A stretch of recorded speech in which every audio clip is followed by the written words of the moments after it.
ਜਿੱਦਾਂ ਜੀ ਇਨਕਮ ਦੀ ਰਹੀ ਗੱਲ, ਸਭ ਤੋਂ ਪਹਿਲਾਂ ਜੀ ਹੈਗੀ ਗੱਲ ਨਸੀਬ ਦੀ। ਸਹੀ ਗੱਲ ਹੈ ਜੀ, ਸਹੀ ਹਨਾ ਜੀ। ਕਈ ਵਿਚਾਰੇ ਜਿਹੜੇ ਟਰਾਂਸਪੋਰਟ ਦੇ ਵਿੱਚ ਵੀ ਆ ਕੇ 1500 1800 2000 ਲਾਸਟ ਚੱਕਦੇ ਆ। ਹਾਂਜੀ। ਤੇ ਕਈ ਕੰਪਨੀ ਦੇ ਵਿੱਚ ਆਣ ਕੇ ਵੀ ਜੀ 3000 4000 4500 ਚੱਕੀ ਜਾਂਦੇ ਆ ਜੀ। ਠੀਕ ਹੈ ਜੀ। ਤਾਂ ਹੁਣ ਜਿੱਦਾਂ ਸਾਡੀ ਕੰਪनी ਦੇ ਵਿੱਚ ਆ ਕਈਆਂ ਜੀ। बिस्मिल्लाहिर्रहमानिर्रहीम, अस्सलाम वालेकुम जी। मैं हूं आपका अपना भाई वसीम। आप देख रहे हैं मेरा YouTube channel Pakistani YouTuber 3 for info. उम्मीद करता हूं आप सब भाई ईमान की बेहतरीन हालत में होंगे। आज फिर जैसा कि आपको पता है इंफॉर्मेटिव वीडियो लेके आता हूं। जो भाई आने वाले हैं पाकिस्तान से, इंडिया से, नेपाल से, बांग्लादेश से, जो भी एशियन कंट्री हैं, तो उनके लिए कि किस कंपनी में आना चाहिए, इधर सऊदी अरेबिया में किस में नहीं आना चाहिए, आने में फ़ायदा है या नहीं फ़ायदा है या नुकसान आता है। तो ऐसी एक इन्फॉर्मेटिव वीडियो फिर आप भाइयों की खिदमत में पेश है। तो स्टार्ट करते हैं जी आज का इंटरव्यू। हमारे साथ हैं जी आज इंडिया पंजाब से गुरमीत सिंह, जो कि ट्राला ड्राइवर है सऊदी अरेबिया में। अस्सलाम वालेकुम। अस्सलाम वालेकुम जी। हाँ जी वीरा जी, किद्दां ठीक हो? हाँ जी, बस शिकर ठीक है। चलो तो साडे ऑडियंस ਨੂੰ ਆਪਣਾ ਨਾਮ ਦੱਸੋ, ਤੁਸੀਂ ਕਿਹੜੀ ਜਗ੍ਹਾ ਤੇ ਹੋ ਔਰ ਕਿੰਨਾ ਅਰਸਾ ਹੋ ਗਿਆ ਤੁਹਾਨੂੰ ਸਾਊਦੀਆ 'ਚ? हाँ जी, सब तो पहले सत श्री अकाल जी मेरे वालों सारिਆਂ ਨੂੰ जी। ਤੇ ਮੈਨੂੰ ਜੀ ਸਾਊਦੀ ਅਰਬ ਆਏ ਨੂੰ ਜੀ ਜਨਵਰੀ 'ਚ ਅਸੀਂ ਆਏ ਆ ਅਲਮਸਾਰ ਕੰਪਨੀ ਦੇ ਵਿੱਚ ਜੀ। ਅੱਛਾ, ਮੈਂ ਜੀ ਇੰਡੀਆ ਪੰਜਾਬ ਡਿਸਟ੍ਰਿਕਟ ਕਪੂਰਥਲਾ ਦਾ ਰਹਿਣ ਵਾਲਾ ਜੀ। ਸਹੀ। ਹਾਂਜੀ ਤੇ ਮਤਲਬ ਇਸ ਜਨਵਰੀ ਦੇ ਵਿੱਚ ਤੁਸੀਂ ਆਏ ਹੋ? ਹਾਂਜੀ ਹਾਂਜੀ, ਯਾਨੀ ਤੁਹਾਨੂੰ ਤਕਰੀਬਨ ਹਲੇ ਸਾਲ ਵੀ ਨਹੀਂ ਹੋਇਆ? ਹਾਂਜੀ, ਸਾਲ ਵੀ ਨਹੀਂ ਜੀ ਹੋਇਆ ਜੀ। ਸਹੀ ਆ। ਤੇ ਜਦੋਂ ਤੁਸੀਂ ਇੱਥੇ ਮਤਲਬ ਇਸ ਕੰਪਨੀ ਦੇ ਵਿੱਚ ਆਏ ਹੋ, ਇਕਾਮਾ ਤੁਸੀਂ ਖੁਦ ਬਣਵਾਇਆ? ਨਹੀਂ ਨਹੀਂ ਜੀ, ਇਕਾਮਾ ਸਾਨੂੰ ਕੰਪਨੀ ਨੇ ਦਿੱਤਾ ਬਣਵਾ ਕੇ। ਅੱਛਾ। ਹਾਂਜੀ। ਤੇ ਲਾਇਸੈਂਸ ਵੀ ਜੀ ਕੰਪਨੀ ਨੇ ਅਪਲਾਈ ਸਾਡਾ ਹੀ ਕੀਤਾ। ਤੁਸੀਂ ਰਿਟਰਨ ਸੀ? ਮੇਰੇ ਆਡੀਅנס ਨੂੰ ਦੱਸੋ ਕਿ ਤੁਸੀਂ ਰਿਟਰਨ ਸੀਗੇ ਜਾਂ ਫਰੈਸ਼ ਆਏ ਹੋ, ਪਹਿਲੀ ਵਾਰ ਵਿਦੇਸ਼ ਆਏ ਹੋ? ਨਹੀਂ ਜੀ, ਮੈਂ ਜੀ ਫਰੈਸ਼ ਹਾਂ ਜੀ, ਫਸਟ ਟਾਈਮ ਆਇਆ ਜੀ। ਅੱਛਾ, ਸਹੀ ਹੈ। ਤੇ ਆਪਣਾ ਇਹ ਜਿਹੜਾ ਲਾਇਸੈਂਸ ਆ ਇਹ ਕੰਪਨੀ ਨੇ ਆਪਣੀ ਜੇਬ ਚੋਂ ਬਣਵਾ ਕੇ ਦਿੱਤਾ ਜਾਂ ਤੁਸੀਂ ਖੁਦ ਬਣਵਾਇਆ? ਨਹੀਂ ਨਹੀਂ ਜੀ, ਇਹ ਲਾਇਸੈਂਸ ਕੰਪਨੀ ਖੁਦ ਆਪਣੇ ਪੈਸੇ ਪੇ ਕਰਦੀ ਆ। ਹਾਂਜੀ ਹਾਂਜੀ, ਕੰਪਨੀ ਆਪਣੀ ਜੇਬ ਚੋਂ ਬਣਵਾ ਕੇ ਦਿੰਦੀ ਆ ਜੀ ਲਾਇਸੈਂਸ। ਸਹੀ ਹੈ। ਮੇਰੇ ਦੇਖਣ ਵਾਲਿਆਂ ਨੂੰ ਇਹ ਦੱਸੋ ਜੀ, ਅਗਰ ਕੋਈ ਇੰਡੀਆ ਪੰਜਾਬ ਚੋਂ ਜਾਂ ਆਲ ਓਵਰ ਇੰਡੀਆ ਚੋਂ ਸਾਊਦੀ ਅਰਬ ਆਣਾ ਚਾਹੁੰਦਾ ਵਾ, ਇਸ ਕੰਪਨੀ ਦੇ ਵਿੱਚ ਆਣਾ ਚਾਹੁੰਦਾ ਵਾ, ਤੇ ਉਹਦੇ ਵਾਸਤੇ ਉਹਦੇ ਕੋਲ ਕਿੰਨੇ ਕੇ ਪੈਸੇ ਹੋਣੇ ਚਾਹੀਦੇ ਆ? ਜਿੱਦਾਂ ਜੀ ਏਜੰਟ ਆ ਮਿਨੀਮਮ ਲੈਣ ਨੂੰ ਤਾਂ ਲੱਖ ਪਲੱਸ ਵੀ ਲਈ ਜਾਂਦੇ ਆ, 1 ਲੱਖ ਤੋਂ ਉੱਪਰ ਵੀ ਲਈ ਜਾਂਦੇ ਆ ਜੀ। ਠੀਕ ਹੈ ਜੀ। ਤੇ ਲੱਗਦਾ ਤਾਂ ਵੈਸੇ 80 85 ਦੇ ਵਿੱਚ ਆ ਜੀ ਖਰਚਾ। ਮਿਹਨਤ ਆਪਣੇ ਜਾਨੀ ਕਿ 85,000 ਅਗਰ ਆਪਾਂ ਇੰਡੀਆ ਪੰਜਾਬ ਤੋਂ ਆਨੇ ਆ 80 85 ਹਜ਼ਾਰ ਰੁਪਇਆ ਲੱਗਦਾ ਜੀ। ਸਹੀ ਆ। ਹਾਂਜੀ। ਤੇ ਤੁਹਾਡੇ ਕੋਲ ਜਿਹੜਾ ਉੱਥੇ ਇੰਟਰਵਿਊ ਲਿਆ ਗਿਆ ਸੀ ਟਰਾਲੇ ਦਾ, ਤੁਹਾਨੂੰ ਆ ਕੇ ਇੱਥੇ ਟਰਾਲਾ ਹੀ ਦਿੱਤਾ ਗਿਆ ਜਾਂ ਮਤਲਬ ਹੋਰ ਕੋਈ ਗੱਡੀ ਦੇ ਦਿੱਤੀ ਗਈ? ਨਹੀਂ ਜੀ, ਸਾਡਾ ਪਹਿਲਾ ਇੰਟਰਵਿਊ ਇੱਥੇ ਜਦੋਂ ਅਸੀਂ ਆਏ ਰਿਆਦ ਤੋਂ ਡਾਇਰੈਕਟ ਗਏ ਅਸੀਂ ਨਜ਼ਰਾਨ। ਅੱਛਾ। ਤਾਂ ਫਿਰ ਬਾਅਦ ਵਿੱਚ ਸਾਡਾ ਹੋਇਆ ਆਪਣੇ ਨਜ਼ਰਾਨ, ਉੱਥੇ ਗੁਲਾਬ ਤੇ ਹੋਈ ਜੀ ਇੰਟਰਵਿਊ। ਅੱਛਾ। ਫਿਰ ਬਾਅਦ ਵਿੱਚ ਜੀ ਸਾਨੂੰ ਇੱਥੇ ਸਾਡੀ ਟ੍ਰਾਂਸਫਰ ਹੋ ਗਈ ਨਜ਼ਰਾਨ ਤੋਂ ਫਿਰ ਤਬੂਕ। ਸਹੀ। ਠੀਕ ਹੈ, ਚਲੋ ਕੋਈ ਨਹੀਂ, ਇਹ ਤਾਂ ਹੁਣ ਨਾਲ ਹੀ ਹੈ ਨਾ। ਇਹ ਕੰਪਨੀ ਤੋਂ ਮਤਲਬ ਤੁਸੀਂ ਸੈਟੀਸਫਾਈ ਆ? ਨਹੀਂ ਜੀ, ਕੰਪਨੀ ਤੋਂ ਅਸੀਂ ਸੈਟੀਸਫਾਈ ਆ ਜੀ। ਕੰਪਨੀ ਸਾਨੂੰ 2500 ਰੁਪਇਆ ਸੈਲਰੀ ਦਿੰਦੀ ਆ ਜੀ ਮੈਨੂੰ। ਅੱਛਾ। ਜਿਹਦੇ ਵਿੱਚੋਂ 200 ਰਿਆਲ ਦਿੰਦੀ ਸਾਨੂੰ ਫੂਡ ਦਾ ਜੀ, ਰੋਟੀ ਦਾ। ਜਾਨੀ ਕਿ ਇਹ ਜਿਹੜਾ 2500 ਤੁਸੀਂ ਦੱਸਿਆ ਵਾ, ਇਹਦੇ ਵਿੱਚ ਹੀ ਖਾਣੇ ਦੇ ਪੈਸੇ ਵੀ ਸ਼ਾਮਲ ਆ ਜਾਂ ਆਪਣਾ ਇਹ ਤੋਂ ਇਲਾਵਾ ਖਾਣੇ ਦੇ ਪੈਸੇ? ਮੇਰੇ ਨਾਜ਼ਰੀਨ ਨੂੰ ਇਹ ਵੀ ਅਗਾਹ ਕਰੋ। ਨਹੀਂ ਨਹੀਂ ਜੀ, ਜਿੱਦਾਂ ਇਹਦੇ ਵਿੱਚ ਹੀ ਜੀ ਇਨਕਲੂਡ ਹੀ ਆ ਜੀ ਵਿੱਚ ਇਹਦੇ। ਅੱਛਾ, ਯਾਨੀ 2300 ਰੁਪਇਆ ਤੁਹਾਡੀ ਸੈਲਰੀ ਆ ਬੇਸਿਕ, ਤੇ 200 ਰੁਪਇਆ ਸਾਨੂੰ ਮਿਲਦਾ ਜੀ ਖਾਣੇ ਦਾ। ਅੱਛਾ। ਇਹ ਇੰਡੀਆ ਪੰਜਾਬ ਦੇ ਕਿੰਨੇ ਪੈਸੇ ਬਣ ਗਏ? ਮਤਲਬ 2300 ਇੰਡੀਆ ਪੰਜਾਬ ਦੇ ਹੁਣ ਤੁਸੀਂ ਦੇਖ ਲਓ ਜੀ 21 ਰੁਪਏ ਰੇਟ ਚੱਲਣ ਦਿਆ ਵਾ। ਹਾਂਜੀ, 21 ਰੁਪਏ ਰੇਟ ਚੱਲਣ ਦਿਆ ਵਾ। ਤੇ ਜੇਕਰ ਆਪਣਾ ਮੋਟਾ 2000 ਦੇ ਹਿਸਾਬ ਨਾਲ 40000 ਤੋਂ ਹੋ ਗਿਆ।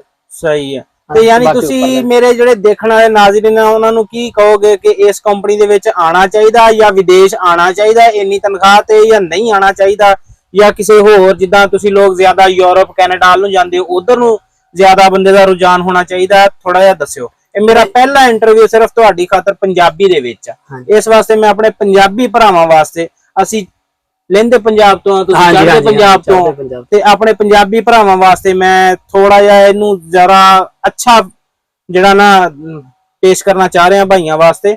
ਹਾਂਜੀ। ਤੇ ਦੱਸੋ ਜ਼ਰਾ, ਇਹ ਇਸ ਕੰਪਨੀ ਚ ਆਉਣਾ ਚਾਹੀਦਾ ਜਾਂ ਵਿਦੇਸ਼ ਸਊਦੀਆ ਚ ਆਉਣਾ ਚਾਹੀਦਾ ਜਾਂ ਯੂਰਪ ਨੂੰ ਜਾਣਾ ਚਾਹੀਦਾ? ਸਭ ਤੋਂ ਪਹਿਲਾਂ ਤਾਂ ਜੀ ਇਹ ਗੱਲ ਆ, ਜਿੱਦਾਂ ਆਪਾਂ ਮੰਨ ਲਓ ਵੀ ਘਰੋਂ ਤੁਰਦੇ ਆ, ਕਈ ਜਾਣੀ ਕਿ ਮਜਬੂਰੀਆਂ ਦਾ ਕਰਕੇ ਜੀ ਪ੍ਰਦੇਸ਼ ਨੂੰ ਤੁਰਦੇ ਆ, ਹਨਾ। ਜਿੱਦਾਂ ਸਾਡੇ ਪੰਜਾਬ ਦੇ ਵਿੱਚ ਬਹੁਤ ਬੰਦੇ ਪੜ੍ਹੇ ਲਿਖੇ ਆ, ਜਿੱਦਾਂ ਹੁਣ ਮੇਨ ਹੈਗਾ ਸਭ ਤੋਂ ਜ਼ਿਆਦਾ ਜੀ ਆਇਲਸ ਦਾ ਕਰੇਜ਼ ਆ। ਹਾਂਜੀ। ਸਾਰੇ ਜਾਣੀ ਕਿ ਜਿੱਦਾਂ ਮੰਨ ਲਓ ਵੀ ਕਈ ਆਇਲਸ ਕਰ ਲੈਂਦੇ ਆ, ਉਹਦੇ ਵਿੱਚ ਆਪਣੇ ਸਕੋਰ ਲੈ ਲੈਂਦੇ ਆ, ਫਿਰ ਉਹਦੇ ਵਿੱਚ ਕੰਮ ਬਣਦਾ ਉਹਨਾਂ ਦਾ ਫੋਰਨ ਦਾ ਜੀ। ਤੇ ਕਈ ਜਿੱਦਾਂ ਵੀ ਪੜ੍ਹੇ ਲਿਖੇ ਜ਼ਿਆਦਾ ਹੁੰਦੇ ਆ ਤੇ ਉਹਨਾਂ ਦੇ ਕੋਲ ਪੈਸਾ ਨਹੀਂ ਹੁੰਦਾ, ਉਹ ਫਿਰ ਇੱਧਰ ਨੂੰ ਹੋ ਜਾਂਦੇ ਆ ਆਪਣੇ ਅਰਬ ਕੰਟਰੀਆਂ ਨੂੰ, ਗਲਫ ਕੰਟਰੀਆਂ ਨੂੰ। ਇਸ ਕੰਟਰੀ ਦੇ ਵਿੱਚ ਵੀ ਜੀ ਬਹੁਤ ਕੁਛ ਆ, ਬਹੁਤ ਪੈਸਾ ਵਾ, ਪਰ ਜੇਕਰ ਬੰਦਾ ਚਾਹਵੇ ਤਾਂ ਵਧੀਆ ਕਮਾਈ ਆ ਜੀ। ਜਿੱਦਾਂ ਹੁਣ ਆ ਸਾਡੀ ਕੰਪਨੀ ਆ ਅਲਮਸਾਰ, ਇਹ ਟਾਈਮ ਟੂ ਟਾਈਮ ਸੈਲਰੀ ਦਿੰਦੀ ਆ ਸਾਨੂੰ ਵੀ ਜੀ। 10-9 ਮਹੀਨੇ ਹੋ ਚੱਲੇ ਆ ਇੱਥੇ ਆਇਆ ਨੂੰ, ਤੇ ਟਾਈਮ ਤੇ ਸੈਲਰੀ ਸਾਨੂੰ ਮਿਲਦੀ ਆ, ਸਾਨੂੰ ਕੋਈ ਪ੍ਰੋਬਲਮ ਨਹੀਂ ਜੀ। ਬਾਕੀ ਫਿਲਹਾਲ ਰਹੀ ਜਿੱਦਾਂ ਓਵਰ ਟਾਈਮ ਦੀ ਗੱਲ, ਸਿਰਫ ਇਸ ਸਾਈਡ ਤੇ ਨਿਗਾਹ ਡਰਾਈਵਰਾਂ ਦਾ ਆਪਣਿਆਂ ਦਾ ਓਵਰ ਟਾਈਮ, ਬਾਕੀ ਜਿਹੜੀਆਂ ਦੂਸਰੇ ਸਾਈਡਾਂ ਤੇ ਆ ਟ੍ਰਿਪ ਸਿਸਟਮ ਚੱਲ ਰਿਹਾ ਵਾ, ਵਧੀਆ ਰਿਜ਼ਕ ਪਾਣੀ ਚੱਲੀ ਜਾਂਦਾ। ਤੇ ਜਿੱਦਾਂ ਤੁਸੀਂ ਦੱਸਿਆ ਪਹਿਲੇ ਕਿ 2300 ਤੇ 200 ਰੁਪਿਆ ਤੁਹਾਡਾ 2500 ਰੁਪਿਆ ਵਾ, ਹਾਂਜੀ। ਤੇ ਤੁਸੀਂ ਰੋਟੀ ਆਪਣੀ ਪਕਾਉਣੀ ਹੁੰਦੀ ਜਾਂ ਕੰਪਨੀ ਦਿੰਦੀ ਤੁਹਾਨੂੰ? ਨਹੀਂ ਜੀ, ਜਿੱਦਾਂ ਸਾਨੂੰ ਕੰਪਨੀ ਨੇ ਪੈਸੇ ਦੇ ਦੇਣੇ ਆ ਜੀ। ਅੱਛਾ। ਤੇ ਉਹਦੇ ਵਿੱਚੋਂ ਆਪਾਂ ਨੂੰ ਜਿੱਦਾਂ ਨਾ ਜਿਹੜੇ ਆਪਾਂ ਨੂੰ ਫੁੱਲ ਸੈਲਰੀ ਦੇ ਦੇਣੀ 2500 ਦੇ ਵਿੱਚ ਹੀ ਆਪਾਂ ਜਾਨੀ ਕਿ ਰੋਟੀ ਪਕਾਉਣੀ ਆ। 200 ਦੇ ਵਿੱਚ ਕਹਿਣ ਦਾ ਮਤਲਬ ਕਿ ਉਹ ਰੋਟੀ ਅਸੀਂ ਆਪ ਬਣਾਈ ਦੀ ਆ ਜੀ। ਫੂਡ ਅਸੀਂ ਆਪਣਾ ਆਪ ਤਿਆਰ ਕਰਦੇ ਆ, ਸਾਰੇ ਬੰਦੇ ਰੋਟੀ ਤੇ ਪਕਾਉਂਦੇ। ਤੁਹਾਡਾ ਕੀ ਕਹਿਣਾ, ਇਹ 200 ਦੇ ਵਿੱਚ ਮਤਲਬ ਬੰਦਾ ਖਾਣਾ ਰੋਟੀ ਠੀਕ ਖਾ ਲੈਂਦਾ, ਅੱਛਾ ਨਿਜ਼ਾਮ ਸੈੱਟ ਹੋ ਜਾਂਦਾ, ਜਾਂ ਕੁਛ ਸੈਲਰੀ ਚੋਂ ਵੀ ਐਡ ਕਰਨੇ ਪੈਂਦੇ ਆ ਪੈਸੇ? ਨਹੀਂ ਜੀ, ਫਿਰ ਸੈਲਰੀ ਚੋਂ ਵੀ ਥੋੜੇ ਬੜੇ ਕਰਨੇ ਪੈਂਦੇ ਆ ਐਡ, ਤੁਹਾਨੂੰ ਪਤਾ ਬਿਲਕੁਲ ਵੀ। ਫਿਰ ਬੰਦੇ ਨੇ ਜਿੱਦਾਂ ਮੰਨ ਲਓ ਵੀ ਕੁਛ ਰੋਟੀ ਤੋਂ ਇਲਾਵਾ ਵੀ ਹੋਰ ਵੀ ਕੁਝ ਖਾਣ ਨੂੰ ਬੰਦੇ ਦਾ ਦਿਲ ਕਰਦਾ। ਬਾਕੀ ਮੋਬਾਈਲ ਖਰਚਾ, ਹੋਰ ਇੱਥੇ ਦਾ ਸਮਾਨ, ਜਿੱਦਾਂ ਮੰਨ ਲਓ ਹਨਾ ਆਪਣੀ ਗਰੋਸਰੀ ਹੋ ਗਈ, ਹੋਰ ਜਿੱਦਾਂ ਸਮਾਨ ਜਿੱਦਾਂ ਜੀ ਲੈਣਾ, ਸਹੀ, ਆਪਣਾ ਸੌਪ ਹੋ ਗਿਆ, ਡਿਟਰਜੈਂਟ ਕਈ ਹੋ ਗਿਆ। ਤੇ ਤੁਸੀਂ ਕਿਸੇ ਏਜੰਟ ਤੋਂ ਆਏ ਹੋ ਜਾਂ ਏਜੰਸੀ ਤੋਂ ਆਏ ਹੋ? ਅਗਰ ਥੋੜਾ ਜਿਹਾ ਉਹਦਾ ਵੀ ਵਿੱਚ ਸਾਨੂੰ, ਸਾਡੇ ਨਾਜ਼ਰੀਨ ਨੂੰ ਦੱਸ ਦਵੋ, ਤਾਂ ਕਿ ਅਗਰ ਕੋਈ ਨਵਾਂ ਬੰਦਾ ਕਿਸੇ ਦਾ ਭਲਾ ਹੋ ਜਾਵੇ, ਕੋਈ ਆਉਣਾ ਚਾਹੁੰਦਾ, ਤੇ ਉਹਦੇ ਵਾਸਤੇ ਥੋੜਾ ਜਿਹਾ ਦੱਸ ਦੋ ਕਿ ਕਿਹੜੀ ਜਗ੍ਹਾ ਤੋਂ ਵੀਜ਼ਾ ਚੰਗਾ ਲੱਭ ਜਾਂਦਾ, ਜਾਂ ਕਿਹੜੀ ਜਗ੍ਹਾ ਤੇ ਪੈਸੇ ਨਹੀਂ ਖਾ ਹੋਣ ਦਾ ਡਰ ਹੁੰਦਾ, ਉਹ ਥੋੜਾ ਜਿਹਾ ਦੱਸਿਓ। ਹਾਂਜੀ, ਸਭ ਤੋਂ ਪਹਿਲੀ ਗੱਲ ਜੀ, ਸਾਡੇ ਪੰਜਾਬ ਦੇ ਵਿੱਚ ਵੀ ਏਜੰਟ ਹੈਗੇ ਆ, ਕੁਛ ਕੁ ਵਧੀਆ ਵੀ ਆ ਜੀ, ਕੁਛ ਕੁ ਜਿੱਦਾਂ ਹੈਗੇ ਲੁੱਟਣ ਵਾਲੇ ਵੀ ਆ ਜੀ। ਤੇ ਸਭ ਤੋਂ ਵੱਡੀ ਗੱਲ ਆ ਕਿ ਤੁਸੀਂ ਵਧੀਆ ਏਜੰਟ ਦੇਖੋ। ਦਿੱਲੀ ਦੇ ਵਿੱਚ ਬਹੁਤ ਵਧੀਆ ਏਜੰਟ ਆ, ਸਾਡੇ ਜਿੱਦਾਂ ਪੰਜਾਬ ਚੰਡੀਗੜ੍ਹ ਦੇ ਵਿੱਚ ਬਹੁਤ ਵਧੀਆ ਏਜੰਟ ਆ।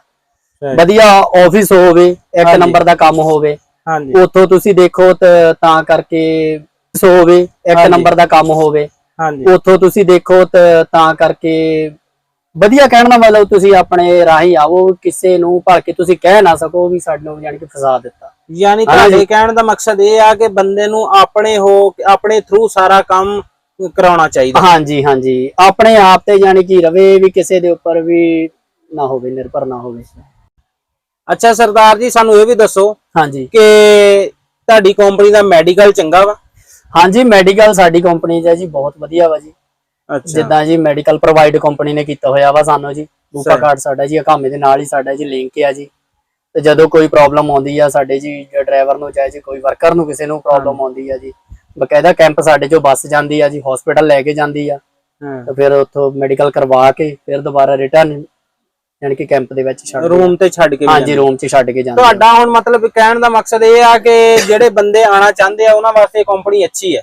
ਹਾਂਜੀ, ਕੰਪਨੀ ਠੀਕ ਆ ਜੀ, ਅੱਛੀ ਆ, ਬਾਕੀ ਨਸੀਬ ਆ ਜੀ ਸਭ ਤੋਂ ਵੱਡੀ ਗੱਲ। ਸਹੀ। ਟਰਾਂਸਪੋਰਟ ਕੰਪਨੀ 'ਚ ਜ਼ਿਆਦਾ ਮਤਲਬ ਇਨਕਮ ਹੁੰਦੀ ਆ ਜਿਹੜੇ ਡਰਾਈਵਰ ਲੋਕ ਆਣਾ ਚਾਹੁੰਦੇ ਆ ਮੇਰੇ ਭਾਈ, ਜਾਂ ਜਿਹੜੇ ਇਹ ਕੰਸਟਰਕਸ਼ਨ ਕੰਪਨੀ 'ਚ ਜ਼ਿਆਦਾ ਇਨਕਮ ਹੁੰਦੀ?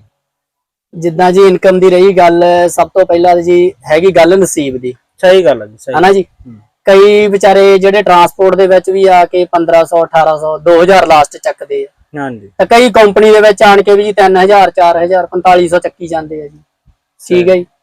ਤੇ ਹੁਣ ਜਿੱਦਾਂ ਸਾਡੀ ਕੰਪਨੀ ਦੇ ਵਿੱਚ ਆ, ਕਈਆਂ ਇੰਜੀਨੀਅਰ ਆ, ਜਿੱਦਾਂ ਇੰਜੀਨੀਅਰ ਦੀ ਸੈਲਰੀ ਜਿਹੜੀ ਆ ਉਹ ਵਧੀਆ ਵਾ। ਕਈ ਕੰਪਨੀਆਂ ਦੇ ਦੂਸਰੀਆਂ ਦੇ ਜਿੱਦਾਂ ਮੰਨ ਲਓ ਵੀ ਲੇਬਰ ਵਾਲੇ ਆ, ਉਹ ਵੀ ਵਿਚਾਰੇ ਬਿਲਕੁਲ ਏਦਾਂ ਹੀ ਜਾਣ ਕੇ ਰਹੇ ਹੋਏ ਆ। ਕਹਿਣ ਦਾ ਮਤਲਬ ਇਹ ਆ ਵੀ ਮੇਨ ਹੈਗੀ ਗੱਲ ਨਸੀਬ ਦੀ ਜੀ। ਯਾਨੀ ਸਾਰੀ ਗੱਲ ਨਸੀਬਾਂ ਦੀ ਹੈ, ਤੇ ਤੁਸੀਂ ਮਤਲਬ ਜਿੰਨਾ ਤੁਹਾਡੇ ਨਸੀਬ 'ਚ ਉਸ ਹਿਸਾਬ ਨਾਲ। ਹਾਂਜੀ, ਬਿਲਕੁਲ ਜੀ, ਸਹੀ ਹੈ। ਤੇ ਤੁਹਾਡੀ ਡਿਊਟੀ ਕਿੰਨੇ ਘੰਟੇ ਆ ਹੁਣ? ਡਿਊਟੀ ਹੈਗੀ ਆ ਜੀ ਸਾਡੀ 10 ਘੰਟੇ ਜੀ। 10 ਘੰਟੇ ਸਰਦਾਰ ਜੀ, ਮਤਲਬ ਸਵੇਰ ਤੋਂ ਸ਼ਾਮ ਤੱਕ 10 ਘੰਟੇ ਕੰਮ ਹੀ ਕਰੀ ਜਾਣਾ, ਜਾਂ ਇਹ 'ਚ ਖਾਣਾ ਵਾ, ਬ੍ਰੇਕਫਾਸਟ ਆ, ਕੀ ਆ? ਥੋੜਾ ਜਿਹਾ ਵੀ ਮੇਰੇ ਨਾਜ਼ਰੀਨ ਨੂੰ ਦੱਸੋ, ਡਰਾਓ ਨਾ ਸਾਡੇ ਬੰਦਿਆਂ ਨੂੰ। ਨਹੀਂ ਜੀ, 10 ਘੰਟੇ ਕੰਟੀਨਿਊ ਨਹੀਂ ਜੀ ਸਾਡੀ ਡਿਊਟੀ, ਵਿੱਚੋਂ ਜੀ 1 ਘੰਟਾ ਰੈਸਟ ਆ ਜੀ, ਸਾਡੀ ਬ੍ਰੇਕ ਆ, ਜਿਹਦੇ ਵਿੱਚ ਸਾਡਾ ਲੰਚ ਟਾਈਮ ਹੁੰਦਾ ਵਾ। ਸਹੀ। ਕਿੰਨੇ ਤੋਂ ਕਿੰਨੇ ਹੁੰਦਾ ਲੰਚ ਟਾਈਮ? ਜਿੱਦਾਂ ਜੀ ਸਵੇਰ ਨੂੰ ਸਾਡੀ 6 ਵਜੇ ਤੋਂ ਡਿਊਟੀ ਆ, 12 ਵਜੇ ਤੱਕ ਆ ਜੀ। 12 ਤੋਂ ਜੀ ਫਿਰ 1 ਵਜੇ ਤੱਕ ਸਾਡੀ ਬ੍ਰੇਕ ਆ ਜੀ, ਰੈਸਟ ਆ। ਸਹੀ। ਹਾਂਜੀ, ਫਿਰ ਬਾਅਦ ਵਿੱਚ ਜੀ ਫਿਰ ਯਾਨੀ ਕਿ 5 ਵਜੇ ਤੱਕ ਆ ਜੀ। 5 ਵਜੇ ਤੱਕ। ਸਹੀ। ਤੇ ਸਾਈਡ ਤੇ ਲੈ ਕੇ ਮਤਲਬ ਗੱਡੀਆਂ ਤੁਸੀਂ ਨਾਲ ਹੀ ਲੈ ਕੇ ਜਾਂਦੇ ਹੋ ਸਾਈਡ ਤੇ, ਜਾਂ ਇਹ ਕੈਂਪ 'ਚ ਖੜੀਆਂ ਕਰਦੇ ਹੋ? ਇਹਦਾ ਕੀ ਪ੍ਰੋਸੈਸ ਆ? ਜਿੱਦਾਂ ਜੀ ਕੈਂਪ ਤੋਂ ਅਸੀਂ ਸਵੇਰ ਨੂੰ ਡਿਊਟੀ ਤੇ ਜਾਣਾ ਜੀ, ਗੱਡੀ ਨਾਲ ਹੀ ਲੈ ਕੇ ਜਾਣੀ ਆ। ਫਿਰ ਬਾਅਦ ਵਿੱਚ ਸ਼ਾਮ ਨੂੰ ਜਦੋਂ ਸਾਡੀ ਡਿਊਟੀ ਖਤਮ ਹੋ ਗਈ ਆ ਫਿਰ ਗੱਡੀ ਆਪਣੇ ਕੈਂਪ 'ਚ ਨਾਲ ਹੀ ਲੈ ਆਉਣੀ ਜੀ। ਸਹੀ। ਯਾਨੀ ਤੁਹਾਨੂੰ ਟਰਾਂਸਪੋਰਟ ਦੀ ਜ਼ਰੂਰਤ ਨਹੀਂ ਹੈ, ਨਾ ਤੁਹਾਡੇ ਜੀ, ਕੋਲ ਨਾ। ਆਪਣੀ ਗੱਡੀ ਮੌਜੂਦ ਹੈ। ਹਾਂਜੀ ਨਾ ਜੀ, ਸਾਨੂੰ ਕੋਈ ਟਰਾਂਸਪੋਰਟ ਦੀ ਜ਼ਰੂਰਤ ਹੈ ਨਹੀਂ ਜੀ। ਕੰਪਨੀ ਨੇ ਸਾਨੂੰ ਗੱਡੀ ਦਿੱਤੀ ਪਈ ਆ, ਬਕਾਇਦਾ ਸਾਡੀ ਗੱਡੀ ਨਾਮ ਕਰ ਦਿੰਦੀ ਆ ਕੰਪਨੀ। ਸਹੀ। ਤੇ ਹਾਂਜੀ ਸਰਦਾਰ ਜੀ ਥੋੜਾ ਜਿਹਾ ਇਹ ਦੱਸਿਓ ਕਿ ਕੁਝ ਲੋਕਾਂ ਨੇ ਅਫਵਾਹ ਉਡਾਈ ਹੋਈ ਆ ਕਿ ਜਿਹੜੀਆਂ ਕੰਪਨੀਆਂ 'ਚ ਤੁਸੀਂ ਕੰਮ ਕਰਦੇ ਹੋ ਉੱਥੇ ਕੋਈ ਨੁਕਸਾਨ ਹੋ ਜਾਂਦਾ ਤੇ ਕੰਪਨੀ ਪੈਸੇ ਕੱਟ ਲੈਂਦੀ ਲੋਕਾਂ ਦੇ। ਇਹਦੇ 'ਚ ਦੱਸੋ ਥੋੜਾ ਜਿਹਾ ਕਿ ਕੀ ਸਿਸਟਮ ਹੁੰਦਾ ਕੰਪਨੀ ਦਾ। ਨੁਕਸਾਨ ਤਾਂ ਜੀ ਜੇਕਰ ਜ਼ਿੰਦਗੀ 'ਚ ਫਾਇਦਾ ਵਾ ਤੇ ਜੀ ਨੁਕਸਾਨ ਵੀ ਹੈਗਾ ਜੀ, ਸਹੀ ਗੱਲ। ਹਨਾ ਜੀ। ਤੁਸੀਂ ਸਭ ਤੋਂ ਪਹਿਲਾਂ ਵੀ ਕਹਿਣ ਦਾ ਮਤਲਬ ਜਦੋਂ ਬੰਦਾ ਯਾਨੀ ਕਿ ਆਪਣੇ ਘਰ ਤੋਂ ਤੁਰਦਾ ਕਈ ਵਾਰੀ ਯਾਨੀ ਕਿ ਉੱਥੇ ਵੀ ਨੁਕਸਾਨ ਹੋ ਜਾਂਦਾ, ਉੱਥੇ ਵੀ ਆਪਾਂ ਨੂੰ ਭਰਨਾ ਹੀ ਪੈਂਦਾ ਹੈ ਜੀ, ਹਨਾ ਜੀ। ਸਹੀ। ਤੇ ਬਾਕੀ ਜਿੱਦਾਂ ਰਹੀ ਸਾਡੀ ਕੰਪਨੀ ਦੀ ਗੱਲ, ਹਾਂਜੀ। ਵੀ ਜੇਕਰ ਨੁਕਸਾਨ ਹੋ ਜਵੇ ਤਾਂ ਸਾਡੀ ਕੰਪਨੀ ਮੇਰੇ ਹਿਸਾਬ ਨਾਲ ਅੱਧਾ ਕੱਟਦੀ ਆ, ਅੱਧਾ ਫਿਰ ਆਪਣਾ ਡਰਾਈਵਰ ਦੇ ਖਾਤੇ ਹੋ, ਫਿਰ ਅੱਧਾ ਕੰਪਨੀ। ਤੇ ਸਰਦਾਰ ਜੀ ਜਿਹੜਾ ਰੋਡ ਤੇ ਚੱਲਦੇ ਆ ਮੁਖਾਲਫੇ ਹੋ ਜਾਂਦੇ ਆ, ਚਲਾਨ ਹੋ ਜਾਂਦੇ ਜਿਹਨੂੰ ਅਸੀਂ ਆਪਣੀ ਜ਼ੁਬਾਨ 'ਚ ਚਲਾਨ ਕਹਿੰਦੇ ਆ, ਹਾਂਜੀ ਉਹ ਹੋ ਜਾਂਦਾ ਤੇ ਉਹ ਤੁਹਾਡੀ ਕੰਪਨੀ ਪੇ ਕਰਦੀ ਹੈ ਜਾਂ ਤੁਸੀਂ ਆਪ ਕਰਨਾ ਹੁੰਦਾ? ਉਹ ਜੀ ਜਿੱਦਾਂ ਜੇਕਰ ਮੰਨ ਲਓ ਵੀ ਆਪਣੀ ਗਲਤੀ ਆ, ਜਿੱਦਾਂ ਮੰਨ ਲਓ ਡਰਾਈਵਰ ਦੀ ਆ, ਓਵਰਟੇਕ ਹੋ ਗਿਆ, ਆਪਣਾ ਕੈਮਰਾ ਲੱਗ ਗਿਆ, ਕੋਈ ਵੀ ਹੋ ਗਿਆ ਜੀ, ਹਨਾ ਜੀ, ਹਾਂਜੀ, ਓਵਰ ਸਪੀਡ ਹੋ ਗਿਆ, ਉਹ ਫੇਰ ਜੀ ਆਪਣੇ ਡਰਾਈਵਰ ਦੀ ਗਲਤੀ ਆ ਜੀ। ਸਹੀ। ਹਾਂਜੀ, ਉਹ ਫੇਰ ਡਰਾਈਵਰ ਨੂੰ ਭਰਨਾ ਪੈਂਦਾ ਹੈ ਮੁਕਾਲਫਾ। ਬੜੀ ਮਿਹਰਬਾਨੀ ਸਰਦਾਰ ਜੀ, ਤੁਸੀਂ ਬਹੁਤ ਵਧੀਆ ਇਨਫੋਰਮੇਸ਼ਨ ਦਿੱਤੀ ਹੈ ਸਾਡੇ ਬੰਦਿਆਂ ਨੂੰ, ਹਾਂਜੀ ਤਾਂ ਕਿ ਕਿਸੇ ਆਉਣ ਵਾਲੇ ਭਾਈ ਦਾ ਫਾਇਦਾ ਹੋ ਜਵੇ, ਕਿਸੇ ਹਾਂਜੀ ਭੁਲੇਖੇ 'ਚ ਨਾ ਮਾਰਿਆ ਜਾਵੇ। ਤੁਹਾਨੂੰ ਪਤਾ ਉੱਥੋਂ ਬੰਦੇ ਨੇ ਆਉਣਾ ਹੁੰਦਾ ਵਾ, ਬਿਲਕੁਲ ਜੀ, ਚੁੱਕ ਚੁਕਾ ਕੇ ਪੈਸੇ ਲਾਉਣੇ ਹੁੰਦੇ, ਬਿਲਕੁਲ ਕੋਈ ਵੀ ਬਿਲਕੁਲ ਬੰਦਾ ਘਰ ਖੁਸ਼ੀ ਨਾਲ ਨਹੀਂ ਛੱਡਦਾ। ਬਿਲਕੁਲ ਜੀ, ਘਰ ਕਿਸੇ ਦੇ ਨਹੀਂ ਪੈਸੇ ਪਏ ਹੁੰਦੇ ਜੀ, ਕਿਸੇ ਨੇ ਜੀ ਕਿਸੇ ਕੋ ਫੜਨੇ, ਕਿਸੇ ਨੇ ਕਿਸੇ ਕੋ ਫੜਨੇ ਜੀ। ਬਿਲਕੁਲ ਜੀ। ਤੇ ਮੈਨੂੰ ਬੜੀ ਉਮੀਦ ਆ ਕਿ ਮੇਰੇ ਭਾਈਆਂ ਨੂੰ ਇਹ ਮੇਰੀ ਇਨਫੋਰਮੇਟਿਵ ਵੀਡੀਓ ਪਸੰਦ ਆਈ ਹੋਊਗੀ। ਪੰਜਾਬੀ ਦੇ ਵਿੱਚ ਮੇਰਾ ਪਹਿਲਾ ਵਲੌਗ ਪਸੰਦ ਆਇਆ ਹੋਊਗਾ, ਤੇ ਮੇਰੇ ਚੈਨਲ ਨੂੰ ਕਰ ਦਿਓ ਲਾਈਕ ਤੇ ਨਾਲ ਕਰ ਦਿਓ ਸ਼ੇਅਰ ਤੇ ਨਾਲ ਕਰ ਦਿਓ ਸਬਸਕ੍ਰਾਈਬ। Thank you, ਜਜ਼ਾਕੱਲਾ। ਮਿਲਦੇ ਹਾਂ ਜੀ ਨੈਕਸਟ ਵਲੌਗ 'ਚ। ਸਰਦਾਰ ਜੀ ਤੁਸੀਂ ਸਾਡੇ ਚੈਨਲ ਦੇ ਬਾਰੇ 'ਚ ਕੀ ਕਹਿਣਾ ਚਾਹੋਗੇ ਮੇਰੇ ਦੇਖਣ? ਮੈਂ ਤੇ ਜੀ ਇਹਨਾਂ ਦੀ ਵੀਡੀਓ ਡੇਲੀ ਦੇਖਦਾ, ਲਾਈਕ ਕਰਦਾ। ਮੇਰੀ ਵੀ ਯਾਨੀ ਕਿ ਸਾਰਿਆਂ ਨੂੰ ਆ ਕਿ ਜਿਹੜੇ ਜਿਹੜੇ ਬੰਦੇ ਦੇਖਦੇ ਆ ਲਾਈਕ ਕਰੋ, ਹਨਾ ਜੀ, ਕਮੈਂਟ ਕਰੋ, ਸ਼ੇਅਰ। ਸਰਦਾਰ ਜੀ ਨੇ ਰਾਬਤਾ ਕੀਤਾ ਖੁਦ, ਉਹਨਾਂ ਨੇ ਕਿਹਾ ਜੀ ਮੈਂ ਤੁਹਾਨੂੰ ਇੰਟਰਵਿਊ ਦੇਣਾ ਚਾਹੁੰਦਾ ਵਾਂ। ਜਿਹੜੇ ਮੇਰੇ ਪੰਜਾਬ ਦੇ ਲੋਕ ਆਉਂਦੇ ਆ ਉਹ ਇੱਥੇ ਫਸ ਜਾਂਦੇ ਆ, ਕੰਪਨੀਆਂ ਦੇ ਵਿੱਚ ਮਸਲੇ ਆ, ਮਸਾਇਲ ਆ, ਤੁਹਾਨੂੰ ਪਤਾ। ਤੇ ਉਹ ਗੱਲ ਉਹੀ ਆ ਗਈ ਕਿ ਪ੍ਰਦੇਸ਼ ਪੰਜਾਬੀ ਉਹ ਪੰਜਾਬੀ ਦੇ ਕੰਮ ਆਉਂਦਾ।